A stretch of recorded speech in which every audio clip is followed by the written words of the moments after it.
अभी तक जो हमने मेन चीजें जो हमने देखी है, जो अभी तक हम समझ चुके हैं कि जो कैल्शियम कार्बोनेट होता है उसको हम हीट करते हैं तो क्या बनता है, कैल्शियम ऑक्साइड और कार्बन डाइऑक्साइड। ठीक है। और ये कौन सी रिएक्शन होती है, एंडोथर्मिक रिएक्शन। एंडोथर्मिक रिएक्शन वो रिएक्शन होती है जिसमें जो रिएक्टेंट होता है उसको हीट एब्जॉर्ब करनी पड़ती है, तभी वो रिएक्शन होती है। ये समझ में आ रही है। एंडोथर्मिक रिएक्शंस वो रिएक्शन होते हैं जिसमें जो रिएक्टेंट होता है उसको हीट को क्या करना पड़ता है, उसको हीट को एब्जॉर्ब करना पड़ता है। उसको हीट को क्या करना पड़ता है, एब्जॉर्ब करना पड़ता है। समझेंगे, ठीक है। अब आपको ये समझना है कि ये जो कैल्शियम ऑक्साइड को हम क्या कहते हैं, क्विकलाइन। ये जो कैल्शियम ऑक्साइड होता है इसको हम क्विकलाइन कहते हैं। इसका यूज कहाँ होता है, सीमेंट सुना होगा सबने। सीमेंट फैक्ट्री जो होती है उसको बनाने में इसका यूज किया जाता है।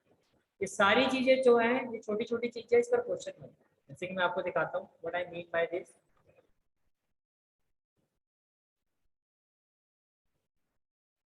Calcium oxide is called lime और क्विकलाइन।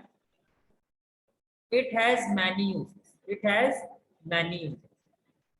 One is in the manufacture of cement. बस एक चीज आपको ये बताऊं, ये चीज समझ में आ रही है, अंदर कोई डाउट तो नहीं है, ठीक है। इसके बाद नेक्स्ट एक्टिविटी में आते हैं। देखो नेक्स्ट एक्टिविटी क्या है आपकी,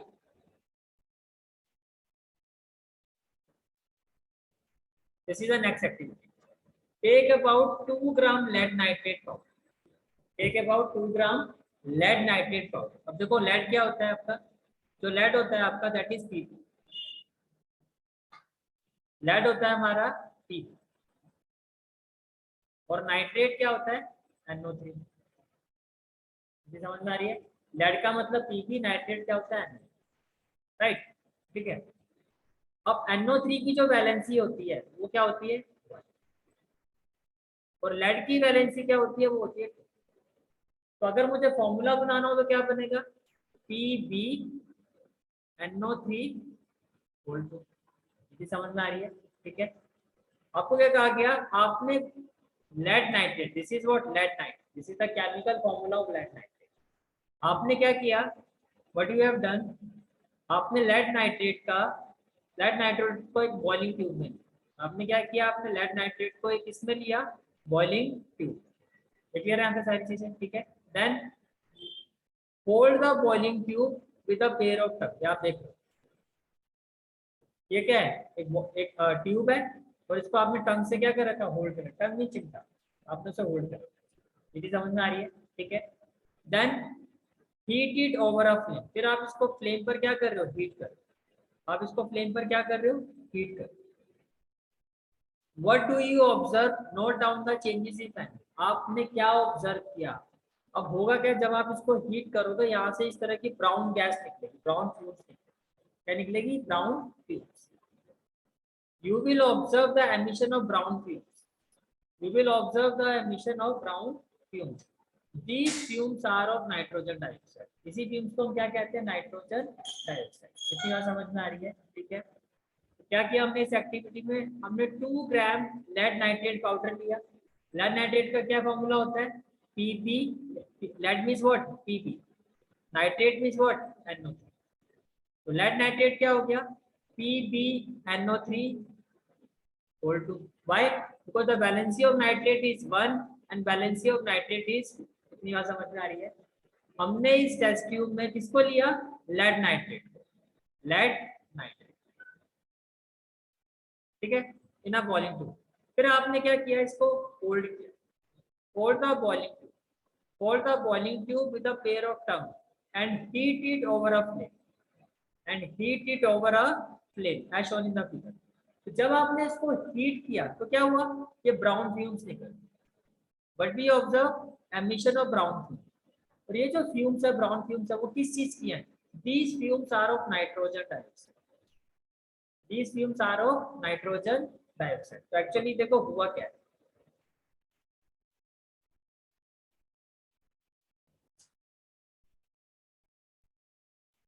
दैट्स व्हाट हैपेंड। हुआ क्या है, ये आपका लेड नाइट्रेट है, ठीक है। आपने इसको क्या किया है, हीट किया है। जैसे आपने हीट किया इसको, ये डिकम्पोज हो गया। डिकम्पोज में यही होता है ना, एक रिएक्टेंट होता है, एक क्या होता है, रिएक्टेंट होता है, वो एक से ज्यादा प्रोडक्ट में क्या हो जाता है, कन्वर्ट हो जाता है। लेकिन ये कन्वर्ट कब हुआ है, जब आपने इसको क्या किया है, हीट किया है। तो कैन आई से दैट ये डिकम्पोजिशन में कौन सी रिएक्शन है, एंडोथर्मिक रिएक्शन। कंडीशन है रिएक्शन में, इस रिएक्शन में क्या कंडीशन है भैया, हीट करोगे तभी होगा, ऐसे नहीं रखोगे अपना आप ही हो जाएगा। जब आपने हीट किया तो ये किस में कन्वर्ट हो गया, लेड ऑक्साइड, नाइट्रोजन डाइऑक्साइड और ऑक्सीजन। नाइट्रोजन डाइऑक्साइड ये भी गैस है, ऑक्सीजन ये भी गैस है, लेकिन वो जो ब्राउन फ्यूम्स निकल रही है वो किस चीज की निकल रही है, वो निकल रही है आपकी नाइट्रोजन डाइऑक्साइड। अब क्वेश्चन इसमें कैसे बन सकता है कि भैया आपने ये रिएक्शन की, हमने लेड नाइट्रेट को हीट किया, जैसे वहां से हीट किया उसमें से ब्राउन फ्यूम्स निकली, वो ब्राउन फ्यूम्स क्या है, क्या आंसर होगा, नाइट्रोजन डाइऑक्साइड। समझ में आ रहा है किस तरह से क्वेश्चन आता है। फिर अभी जो प्रीवियस क्वेश्चन हमने किया, कैल्शियम ऑक्साइड, कैल्शियम ऑक्साइड कहाँ पर यूज होता है, सीमेंट से, सीमेंट मैन्युफैक्चर। समझ में आ रही है सारी चीजें, ठीक है। अब नेक्स्ट एक्टिविटी में आते हैं, देखो ये नेक्स्ट एक्टिविटी क्या है, आपने एक जग ली, आपने क्या लिया है, जग, ठीक है, और इस जग में आपने यहाँ पर दो होल कर, तो दो होल पर आपने दो रबर स्टॉपर लगा, आपने एक जग लिया, इसमें दो होल कर दिए, तो दो होल्स पर आपने क्या लगा दिए, दो रबर स्टॉपर, इतनी यहाँ समझ में आ रही है। फिर इसके ऊपर आपने दो इलेक्ट्रोड ले लिए, दो क्या ले लिए, इलेक्ट्रोड। इलेक्ट्रोड क्या होता है पहले मैं आपको ये बता देता हूँ। हमारे घर में गीजर होता है, और इस गीजर के अलावा आपने एक रोड देखी होगी, उसको भी कई लोग डायरेक्टली उस रोड को पानी में डालते हैं और पानी गर्म करने के लिए यूज करते हैं। उस रोड में भी इसी तरह के दो इलेक्ट्रोड होते हैं, अगर आप देखोगे उसमें भी ऐसे दो इलेक्ट्रोड होते हैं। वो जो रोड होती है आपकी, जैसे ये रोड होती है आपकी, इसमें ऐसे दो इलेक्ट्रोड होते हैं, फिर आगे जाके ये ऐसे मिल रहे होते हैं, ठीक है, उसमें भी दो इलेक्ट्रोड होते हैं। ये इलेक्ट्रोड क्या होते हैं, हीटिंग एलिमेंट जनरेट करते हैं। ये इलेक्ट्रोड क्या करते हैं, हीट जनरेट करते हैं। तो गीजर में भी इनकी जरूरत है, गीजर से क्या करना होता है, हमें पानी गर्म करना है। वो रोड से भी आप सेम चीज यूज करते हो, पानी को क्या करते हो, गर्म करते हो। तो इलेक्ट्रोड का यूज क्या है, पानी को गर्म करना। कितनी बार समझ में आ रही है, यहाँ तक कोई डाउट है तो मुझे बताओ, क्लियर है यहाँ तक। अब आपने क्या किया, दोनों इलेक्ट्रोड्स को, ये जो टेस्ट ट्यूब दिखाई दे रही है, टेस्ट ट्यूब से आपने ढक दिया, कवर कर दिया। दो इलेक्ट्रोड्स हैं, दोनों इलेक्ट्रोड्स को आपने क्या किया, टेस्ट ट्यूब से क्या कर दिया, कवर कर दिया। इसे क्लियर, टेस्ट ट्यूब से क्या कर दिया, कवर कर दिया। तो देखो ये जो इलेक्ट्रोड्स है, इसको हमने किससे कवर कर दिया, टेस्ट ट्यूब। अब मैंने क्या कहा कि ये इलेक्ट्रोड्स क्या करते हैं, हीट जनरेट करते हैं। इस वक्त में आपने पानी भरा हुआ है, दिखाई दे रहा है आपको, पानी भरा हुआ है आपको। तो ये इलेक्ट्रोड, अब आपने क्या किया, इलेक्ट्रोड जो इलेक्ट्रिसिटी से चलते हैं, उनकी कंडक्टिविटी, अब गीजर को क्या करते हो, इलेक्ट्रिसिटी से ही वो ऑन होता है ना आपका, और वो जो रोड है उसको भी इलेक्ट्रिसिटी से ही कंडक्ट होती है। जब आप उसको इलेक्ट्रिक करंट पास करोगे उन इलेक्ट्रोड को, तभी वो हीटिंग एलिमेंट क्रिएट करेगा। इसको और ज्यादा डिटेल में पढ़ेंगे जब हम फिजिक्स में इलेक्ट्रिसिटी चैप्टर पढ़ेंगे। ये चीज समझ में आ रही है आपको, ठीक है। अब हुआ क्या,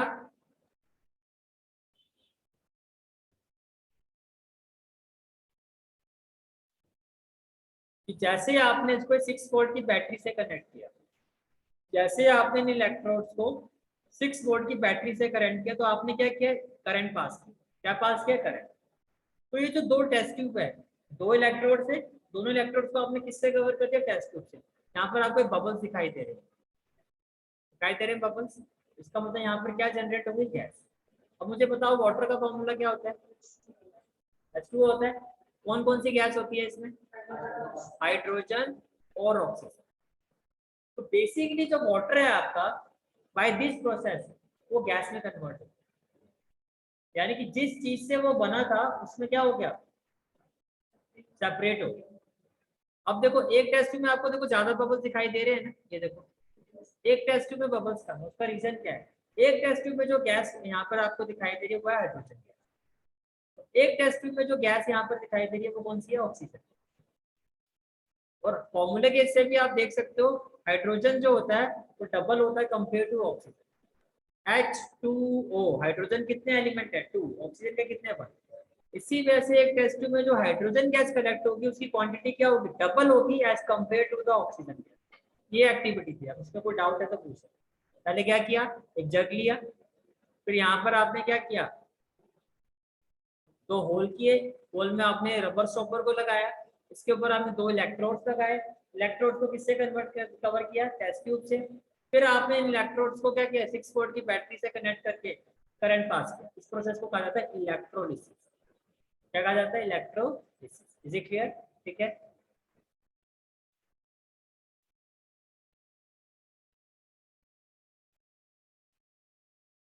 ये एक्टिविटी भी क्लियर होगी। अब इसके बाद एक एक्टिविटी और आती है, तो छोटी सी एक्टिविटी है, ये भी देख लेते हैं। Take about 2 gram silver chloride in a china dish. ये जो आपको दिखाई दे रही है काइंड ऑफ अ प्लेट, इसको कहते हैं चाइना डिश। क्या कहते हैं, चाइना डिश। इसमें आपने 2 ग्राम के लिए सिल्वर क्लोराइड। सिल्वर का सिंबल क्या होता है, Ag। सिल्वर का सिंबल क्या होता है, Ag। ठीक है, क्लोराइड का सिंबल क्या होता है, Cl। ठीक है, तो आपने सिल्वर क्लोराइड लिया इस चाइना डिश, समझ आ रहे हैं यहाँ तक? ठीक है, फिर आपने इस चाइना डिश को ओपन में रखा, इस तरह से रखा कि इसके ऊपर क्या आ रही है, सनलाइट आ रही है। इसके ऊपर क्या आ रही है, सनलाइट आ रही है। अब इनिशियली जो इसका कलर होता है वो होता है व्हाइट। क्या होता है, ये चीज समझ में आ रही है? इनिशियली जो इसका कलर होता है वो क्या होता है, व्हाइट। इनिशियली जो इसका कलर होता है वो क्या होता है, व्हाइट। तो आपने क्या लिया, silver chloride, that is AgCl। इसमें लिया उसको चाइना डिश में। जब आपने इसको चाइना डिश में रखा तो उसका कलर कैसा था, व्हाइट। पर जैसे ही इस पर सनलाइट आ गई, देखो आप देख पा रहे हो, अब इसका कलर कैसा हो गया, ग्रे। यानी कि उसका कलर क्या हो गया, चेंज हो गया। ये एक्टिविटी समझ में आ रही है? पर ये चेंज कब हुआ, जब आपने सिल्वर क्लोराइड को क्या दिया, सनलाइट। जब सिल्वर क्लोराइड को आपने क्या दिया, सनलाइट, तब ये कलर आपका क्या हुआ, चेंज हुआ। यहाँ तक कोई डाउट है तो पूछो। क्लियर है सारी चीजें? ठीक है, तो ये रिएक्शन हो गया। अब ये भी क्या है, डिकम्पोजिशन है ना, ये भी क्या है, डिकम्पोजिशन है। कंडीशन क्या है भैया, जब सनलाइट इस पे फॉल करेगी तभी तो ये क्या होगा, डिकम्पोज होगा। एक रिएक्टेंट एक से ज्यादा प्रोडक्ट में क्या हो गया, कन्वर्ट। जो आपका सिल्वर क्लोराइड था वो सिल्वर और क्लोरीन में चेंज हो गया। क्लोरीन तो गैस बन के आपकी क्या हो जाएगी, रिलीज हो जाएगी। ठीक है, we are left with silver. Silver chloride था तो कलर कैसा था, white. Now we are left only with silver, तो सिल्वर का कलर कैसा हो गया, ग्रे। कोई डाउट? क्लियर है ना सारी चीजें? ठीक है, ये चीज आपको यहाँ बताई जा रही है, देखो। You will see that white silver chloride turns gray in sunlight. This is due to the decomposition of silver chloride into silver and chlorine by light. इसी तरह सेम इसी तरह की एक और रिएक्शन है।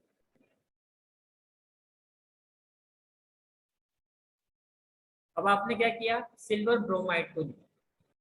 क्या लिया, silver bromide. Same process, sunlight falls on it and it get decomposed into what, silver and gold। समझ में आ रहे हैं यहाँ तक? ठीक है, so what we have seen that decomposition reaction require energy। Decomposition तभी होगा जब वो energy in the form of heat, in the form of sunlight, in the form of electricity. समझ में आ रहा है? ठीक है, वो एनर्जी जो डिकम्पोजिशन के लिए दी जाती है वो एनर्जी किस फॉर्म में होती है, in the form of heat, light और इलेक्ट्रिसिटी। या तो हीट फॉल करेगी या लाइट या इलेक्ट्रिसिटी। तो कहना ही से जो आपके डिकम्पोजिशन रिएक्शन होते हैं it is of three type. कितनी तरह की होती है, तीन तरह की होती है, तीन। ठीक है, और breaking down the reactants, reaction in which energy is absorbed are known as endothermic reaction. ये मैं आपको पहले बताया। चलें आगे, यहाँ तक सारी चीजें क्लियर है? ठीक है, क्वेश्चन आंसर अब हम जो भी है हम लास्ट में करते हैं, पहले सारे कंसेप्ट हमने कंप्लीट करते हैं। ठीक है, अब नेक्स्ट रिएक्शन आती है आपकी displacement reaction. Again important reaction, पहले इसको समझो, इसका मतलब क्या होता है। डिस्प्लेसमेंट का मतलब ये होता है कि जैसे कि मान लो आपका एक रिएक्टेंट है ए, तो एक रिएक्टेंट है बी। डिस्प्लेसमेंट का मतलब क्या होता है, एक रिएक्टेंट ए, एक रिएक्टेंट है बी। ठीक है, अब BC का मतलब क्या है, B एक मेटल है, carry positive charge, C non metal है, कैरी नेगेटिव। और ये जो A है ये भी क्या होता है, मेटल। इसके ऊपर भी कौन सा चार्ज होगा, पॉजिटिव चार्ज। यहाँ तक कोई डाउट है तो मुझे बताओ। ठीक है, अब positive negative attract each other, मानते हो इस चीज को, positive negative attract each other. But where it is possible, देखो ये भी तो पॉजिटिव नेगेटिव है तो ये भी तो अट्रैक्ट कर रहे हैं, तो B भी C को अपनी तरफ अट्रैक्ट कर रहा है, ऑब्वियसली C उसके साथ है, तो A भी अभी C को अपनी तरफ अट्रैक्ट कर रहा है। कैन आई से दैट ए अभी सी को अपनी तरफ कभी अट्रैक्ट कर सकता है जब ये ए जो है ज्यादा पावरफुल है, ज्यादा रिएक्टिव होगा बी से, इस चीज पर एग्री करते हैं। ए सी को अपनी तरफ तभी अट्रैक्ट कर पाएगा जब जो ए है वो बी से ज्यादा रिएक्टिव होगा। अब कौन ज्यादा रिएक्टिव होता है, कौन कम होता है, इस पर आप एक रिएक्टिविटी सीरीज पढ़ोगे चैप्टर 3 पर। सर आप क्या स्टडी करोगे, रिएक्टिविटी से, कौन से चैप्टर में, चैप्टर 3। ये चीज क्लियर होगी, ठीक है। तो अगर ए ज्यादा रिएक्टिव है कंपेयर टू बी, अगर ए ज्यादा रिएक्टिव है compare to B, then what will happen, ये सी को अपनी तरफ अट्रैक्ट कर, फिर क्या होगा हमारे पास, ए सी प्लस बी। यहाँ तक कोई भी डाउट है तो पूछो। In case A plus B C, A is less reactive than B, तो क्या ये इसको अट्रैक्ट कर सकता है, in that case no reaction, कोई रिएक्शन पॉसिबल ही नहीं। अब इस चीज को एक एक्टिविटी से समझते हैं जो आपको यहाँ बुक में दी है। देखो इसमें क्या कहा गया आपको, आपने दो टेस्ट ट्यूब ले, test tube A, test tube B. तो दोनों टेस्ट ट्यूब में आपने क्या किया, कॉपर सल्फेट सॉल्यूशन। जो कॉपर सल्फेट सॉल्यूशन होता है इसका जो कलर होता है वो कैसा होता है, वो होता है ब्लू। यहाँ समझ में आ रही है। आपने दो टेस्ट ट्यूब ली, दोनों में कौन सा सॉल्यूशन लिया, कॉपर सल्फेट। कॉपर सल्फेट का मतलब हो गया CuSO, ठीक है। फिर आपने 3 आयरन नेल्स, 1 2 और आपने क्या किया, out of this 3 iron nails, 2 iron nails को थ्रेड से बांध के एक टेस्ट ट्यूब में डाल दिया, जैसे कि आप देख, जो 3rd आयरन नेल है इसको आपने एज साइड में सेटिस्फाइड कर दिया। ये समझ में आ रही है। कितने आयरन नेल्स लिए आपने, 3 में से 2 आयरन नेल्स को आपने टेस्ट ट्यूब में डाल दिया, जैसे कि आपको सामने दिखाई दे रहा है। एक आयरन नेल को आपने क्या कर दिया, सेटिस्फाइड कर दिया, ठीक है। थोड़ी देर के बाद आपने क्या देखा, थोड़ी देर के बाद आप क्या ऑब्जर्व करोगे, थोड़ी देर के बाद जो आपकी ऑब्जर्वेशन होगी वो इस तरह की होगी। जो आपने आयरन नेल को सेटिस्फाइड किया था उसका तो ओरिजिनल कलर जो था वो एज इट इज रह जाएगा, लेकिन जो आयरन नेल आपने उसमें कॉपर सल्फेट सॉल्यूशन में उसको डिप करके रखा था, 2 आयरन नेल थी ना, उनका जो कलर होगा वो ऐसा होगा। ये ओरिजिनल आयरन नेल है और ये वो है जिसको आपने कॉपर सल्फेट सॉल्यूशन में क्या किया था, डिप किया था। कौन सी आयरन नेल है, iron nail taken out from copper sulphate solution. Test tube कितनी थी हमारे पास, 2, ए और बी। ये आपकी वो टेस्ट ट्यूब है जिस पर आपने कुछ नहीं किया था, कॉपर सल्फेट का सॉल्यूशन का कलर कैसा था, ब्लू। ये वो है जिस पर आपने आयरन नेल को डिप किया था, इसके ऊपर कलर की लेयर आ गई ना, इसका कलर चला गया, इसका कलर जो ब्लू था वो ग्रीनिश काइंड ऑफ हो जाएगा। इसका मतलब यहाँ पे डिस्प्लेसमेंट हुआ है। आयरन नेल का मतलब हो गया आयरन, कॉपर सल्फेट के साथ रिएक्ट किया आपने, आयरन जो होता है वो कॉपर से ज्यादा क्या होता है, रिएक्टिव होता है।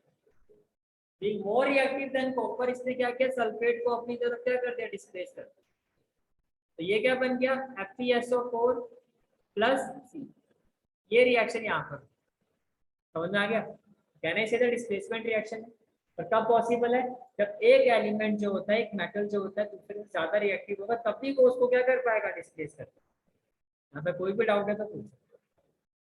क्लियर है यहाँ तो सारी चीजें, ठीक है। हाँ जी,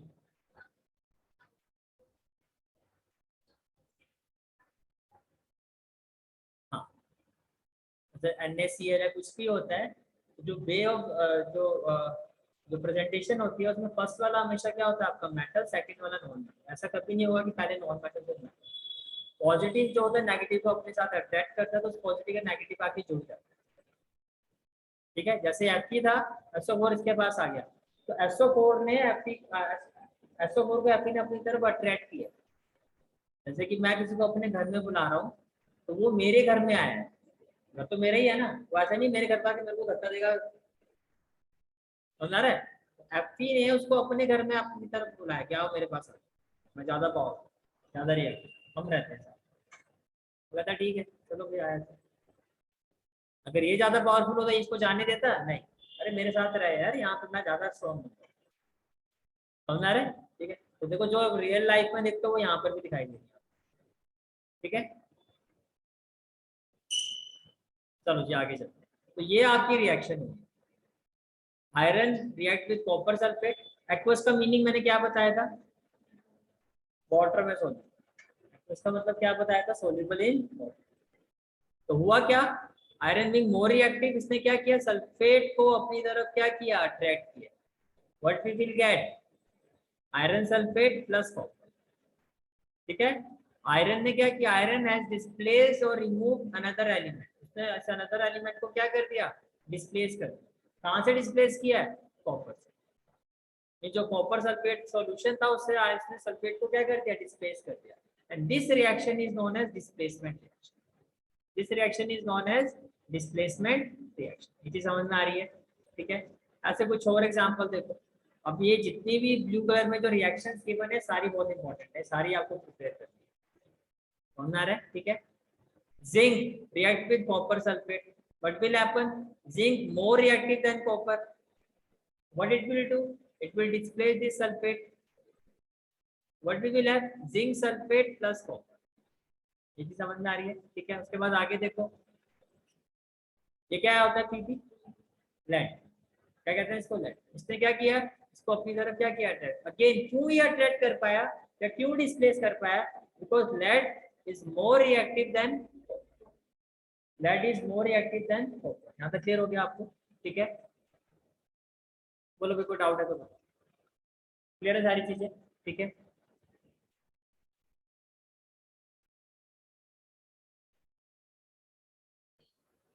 Now next reaction is double displacement reaction. Next reaction is double displacement reaction. Displacement समझ में आ गया। डबल डिस्प्लेसमेंट में क्या होता है, ध्यान से देखो। डबल डिस्प्लेसमेंट में होता है एक्सचेंज ऑफ आयन। क्या होता है, exchange of ion, like AB plus CD। अब होता क्या, can I say that plus minus, plus minus. Double displacement में क्या होगा, A जो है वो D को डिस्प्लेस कर देगा, तो C जो है वो B को डिस्प्लेस कर देगा। What we will have, AD plus CB और BC, CB पॉजिटिव पहले है, क्या होगा, CB। ये चीज समझ में आ रही है। ऐसा होता क्यों है ये भी बताते हैं। ऐसा इसलिए हुआ कि मान लो इसकी वैलेंसी जो है वो है +1 और इसकी वैलेंसी जो है वो माइनस, ठीक है। या आप -1 ही रखो, कुछ भी ऐसे मान, ठीक है। और यहाँ जो वैलेंसी है आपकी, जैसे C है, अगर मान लो, चलो मैं थोड़ा इसको बेटर में लिखता हूँ, ये हो गया AB और ये हो गया आपका C। मान लो इसकी जो वैलेंसी है वो +2, कितनी है, +2, और इसकी वैलेंसी है माइनस, और ऐसा ही होता भी है। और इसकी वैलेंसी है +1 और इसकी है माइनस। सेम वैलेंसी नंबर ना वो कंफर्टेबल होते हैं, सेम वैलेंस, जैसे +1 वाला कंफर्टेबल होता है -1, उसका एक कंफर्ट जोन है। +2 वाला किसका कंफर्टेबल होता है, -2 के साथ। That's why it took place. तो समझ में आया डबल डिस्प्लेसमेंट में क्या होता है, एक्सचेंज ऑफ आयंस। जैसे कि देखो एक एक्टिविटी दी गई है आपको, take about 3 ml of sodium sulphate solution. अपने टेस्ट ट्यूब में 3 ml सोडियम सल्फेट सॉल्यूशन का लिया। सोडियम सल्फेट सॉल्यूशन का मतलब Na हो गया सोडियम, सल्फेट क्या हो गया आपका, SO4। सल्फेट की वैलेंसी होती है 2, सोडियम की होती है 1, तो ये हो जाएगा आपका Na2SO4। पहले बताओ ये चीज समझ में आ रही है। आपने 3 ml सोडियम सल्फेट सॉल्यूशन एक टेस्ट में, ठीक है। In another test tube take about 3 ml of barium chloride solution. अब बैरियम क्लोराइड क्या होता है आपका, BaCl2। अब ध्यान से देखो मैं क्या कह रहा हूँ, जैसे कि आप यहाँ देखो, सोडियम की वैलेंसी कितनी होती है, +1, सल्फेट की कितनी होती है, -2। ये भी समझ में आ रही है। बैरियम की वैलेंसी कितनी होती है, +2, क्लोरीन की कितनी होती है, -1। ये समझ पा रही हो। मैंने क्या कहा, सेम वैलेंसी वाले वो आपस में क्या होते हैं, कंफर्ट होते हैं। तो +1 वाला किसके साथ रहना चाहेगा, +2 वाला किसके साथ, that is what we will get, BaSO4 plus NaCl। अब होता क्या है, जब डबल डिस्प्लेसमेंट रिएक्शन होती है, इसमें एक सब्सटेंस होता है व्हाइट कलर का क्रिएट होता है जो इनसॉल्युबल होता है। जैसे कि मान लो पानी लिया, water low, glass of water, उसमें आप सॉल्ट है शुगर को पोर कर दो, तो डिजोल्व हो जाएगा, दिखेगा आपको, नहीं दिखेगा। सॉल्ट सॉल्यूशन बन जाएगा, शुगर सॉल्यूशन बन जाएगा। लेकिन सेम टाइम पे अगर आप उसमें कोई सैंड डाल दो या चौक डाल दो, क्या वो डिजोल्व होगा, नहीं होगा, सारा अलग से दिखेगा ना आपको। वही सेम चीज यहाँ होती है। whenever double displacement reaction took place, एक व्हाइट कलर का सब्सटेंस होगा जो इसमें क्या होगा, इनसॉल्युबल। क्या होगा, इनसॉल्युबल। प्रैक्टिकल लाइफ से एग्जांपल देता हूँ डबल डिस्प्लेसमेंट का। गर्मियों के दिन होते हैं, मम्मी क्या कहती है, बेटा दूध रखा हुआ है, मैं कहीं जा रही हूँ, आप इसको फ्रिज में रख देना।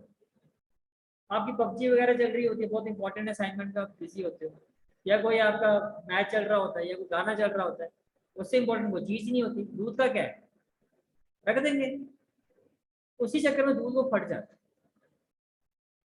रखा तो गया नहीं, मम्मी है, मम्मी कहती तुमने दूध नहीं रखा था, आपने बाद में रख दिया। तो कब रखा, जब तक वो फट चुका था। गर्मी आपको पता है दिल्ली की कैसी होता है ना ऐसा, जब दूध फट जाता है, कभी देखा उसको आपने फटे हुए दूध, उसमें व्हाइट कलर के इनसॉल्युबल पार्टिकल्स दिखाई देते हैं। Example of double displacement reaction, example of double displacement reaction. और वो जो इनसॉल्युबल सब्सटेंस होता है, वो जो इनसॉल्युबल सब्सटेंस होता है उसको क्या कहते हैं हम, प्रेसिपिटेट। उसको क्या कहा जाता है, प्रेसिपिटेट। क्या कहा जाता है, प्रेसिपिटेट। फिर से रिपीट करो, double displacement means exchange of ions. Double displacement means exchange of ions, and whenever double displacement reaction took place, what will happen? There is a formation of precipitate. That is why double displacement reaction is also called as precipitation reaction. This is another name of double displacement reaction. There is a reason behind it, वो reason आपको पता होना चाहिए. Why double displacement is called as precipitation reaction? Because there is a formation of precipitate. Whenever double displacement reaction took place, there is a formation of precipitate. Is it clear? समझ आ रही है सारी चीजें, ठीक है। तो देखो अब NaCl सोडियम क्लोराइड एक्वस है, वाटर सॉल्युबल है, तो ये नहीं है प्रेसिपिटेट। तो ये जो है आपका जो दूसरा सब्सटेंस ये BaSO4 सॉलिड है ना, सॉलिड का मतलब क्या है, ये वो इनसॉल्युबल सब्सटेंस है, इसको हम क्या कहते हैं, प्रेसिपिटेट। क्या कहते हैं, precipitate. You can see that you will observe that a white substance which is insoluble in water is formed. एक white substance form होगा जो water में क्या होगा, insoluble. This insoluble substance formed is known as precipitate. Any reaction that produces a precipitate can be called a precipitation reaction. यहाँ तक कोई doubt है तो क्लियर है यहाँ तक सारी चीजें, ठीक है।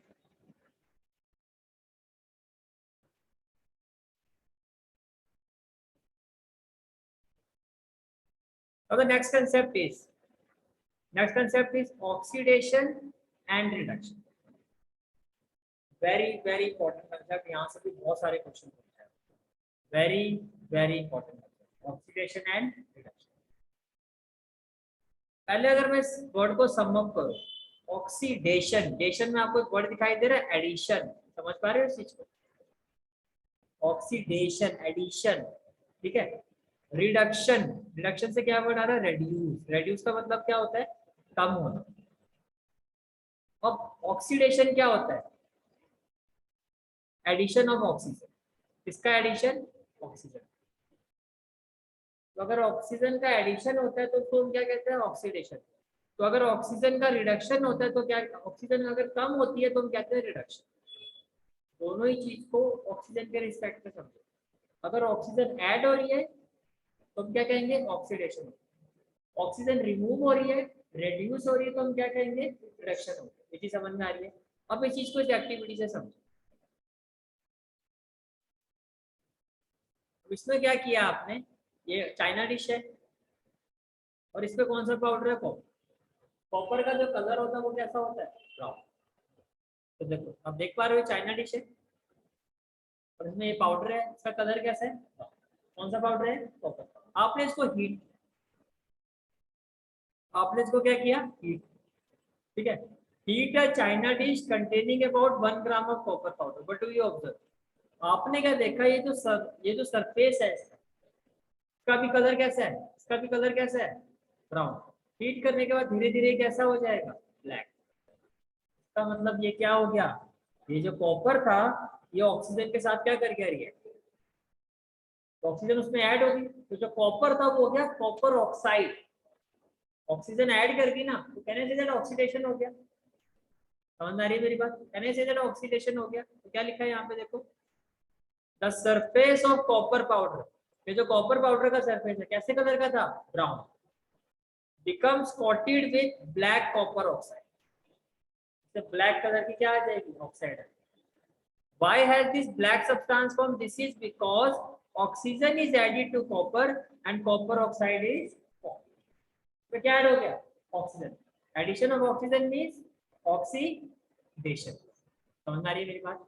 तो एक्चुअल में अगर इसको केमिकल रिएक्शन के टर्म्स में अगर हम बात करते हैं तो क्या हुआ है, कॉपर में ऑक्सीजन का क्या हो गया, एडिशन हो गया। क्या हो गया, एडिशन हो गया। आपने इसको हीट किया और एक इसमें कन्वर्ट हो गया कॉपर ऑक्साइड। भाई ओपनली आपने रखा हुआ है, ऑक्सीजन है, ऑक्सीजन के साथ क्या कर गया, रिएक्ट कर गया और किसमें कन्वर्ट हो गया, ऑक्सीजन, कॉपर ऑक्साइड। ये क्लियर हो गया, ठीक है। अब ये तो था ऑक्सीजन के रिस्पेक्ट। मैंने क्या कहा, अगर ऑक्सीजन का एडिशन होता है तो क्या कहते हैं, ऑक्सीडेशन। अब इसी चीज को हाइड्रोजन के रिस्पेक्ट में समझो। ऑक्सीडेशन रिडक्शन को वैसे तो देखो 3 पार्ट में डिवाइड करते हैं। आपके सिलेबस में 2 चीजें, ऑक्सीजन और हाइड्रोजन। जो चीज ऑक्सीजन के रिस्पेक्ट में होगी ना, हाइड्रोजन में उसका अपोजिट होगा। अगर मैं कह रहा हूँ ऑक्सीजन के ऐड होने से ऑक्सीडेशन होता है, तो हाइड्रोजन के रिमूव होने से ऑक्सीडेशन। अगर मैं कह रहा हूँ ऑक्सीजन के रेड्यूस होने से रिडक्शन होता है, तो हाइड्रोजन के ऐड होने से रिडक्शन होता है। ये चीज समझ पा रहे हो? जो ऑक्सीजन के इफेक्ट में होता है, हाइड्रोजन में उसका क्या होगा, अपोजिट। क्लियर होगी मेरी बात? ठीक है, तो देखो अब ये क्या बन गया था, कॉपर ऑक्साइड बन गया था ना। जब आपने कॉपर को ऑक्सीजन के साथ रिएक्ट किया तो क्या मींस कॉपर प्लस ऑक्सीजन क्या बन गया, कॉपर ऑक्साइड। यही हुआ। अब इसी कॉपर ऑक्साइड को अगर मैं हाइड्रोजन गैस के साथ रिएक्ट करता हूँ, यानी कि इस कॉपर ऑक्साइड में अगर मैं हाइड्रोजन गैस को पास करवाता हूँ, if hydrogen gas is passed over this heated material, the black coating on the surface turns brown. यानी कि वही रिएक्शन क्या हो जाएगा, रिवर्स हो जाएगा। लेकिन दोबारा किस में आ जाएगा, कॉपर प्लस वाटर। समझ पा रहे हो इस चीज को? अब यहाँ क्या हुआ देखो, यहाँ पर ऑक्सीजन क्या हो गया, रिमूव हो गया, रेड्यूस हो गया ना। तो कहने से दैट देखो, ऑक्सीजन ऐड हुआ कॉपर में तो बन गया कॉपर ऑक्साइड। इसका मतलब सिंपल सी बात ऐसे देखो, ये कॉपर था ना, यहाँ आके क्या हो गया, कॉपर ऑक्साइड। तो एडिशन ऑफ ऑक्सीजन है, तो कहने से दैट ऑक्सीडेशन। यहाँ कॉपर के साथ ऑक्सीजन था, रिएक्टेंट में ऑक्सीजन था, प्रोडक्ट में ऑक्सीजन है नहीं है ना, तो यहाँ पर क्या हुआ, रिडक्शन। यहाँ पर क्या हुआ है, रिडक्शन। इस चीज को समझ पा रहे हो? क्या कहा जा रहा है आपको, If a substance gains oxygen during a reaction, अगर कोई भी सब्सटेंस ऑक्सीजन को गेन करता है, पहले कॉपर था अब कॉपर के साथ क्या आ गया, oxygen, it is said to be oxidise. तो वो क्या हो गया, oxidise. If a substance loses oxygen, पहले कॉपर के साथ ऑक्सीजन था लेकिन अब ऑक्सीजन नहीं है, तो इसने ऑक्सीजन को क्या कर दिया, लूज कर दिया।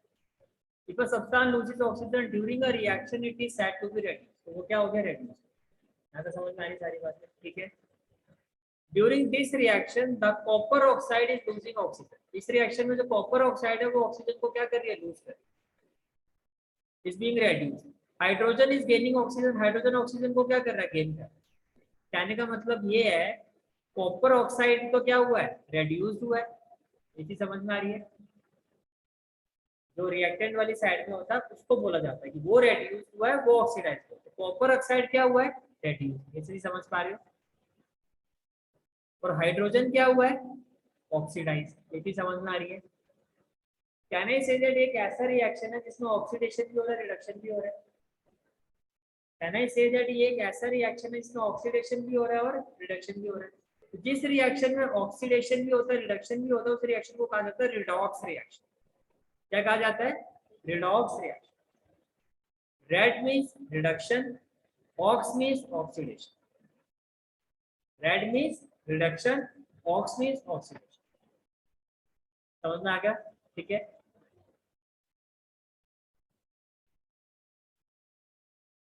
इधर देखो, हाइड्रोजन ये क्या हो गया, H2। तो हाइड्रोजन का क्या हुआ है, ऑक्सीडेशन। हाइड्रोजन में ऑक्सीजन ऐड, कॉपर ऑक्साइड था, यहाँ पर क्या हो गया, कॉपर, तो यहाँ पर क्या हुआ, रिडक्शन। अब यहाँ देखो, ये क्या था, जिंक ऑक्साइड। रिएक्टेंट क्या था, जिंक ऑक्साइड, प्रोडक्ट क्या है, जिंक। तो ये क्या हुआ, रिडक्शन या ऑक्सीडेशन, रिडक्शन। ऑक्सीजन कम हो गया, रिएक्टेंट क्या था, कार्बन, कार्बन का क्या हुआ है, ऑक्सीडेशन, कार्बन का जो आपका रिएक्टेंट वाली साइड में उसको बोला जाता है, वो रेड्यूस होता है, वो ऑक्सीडाइज होता है, समझ आ रहे हैं, ठीक है।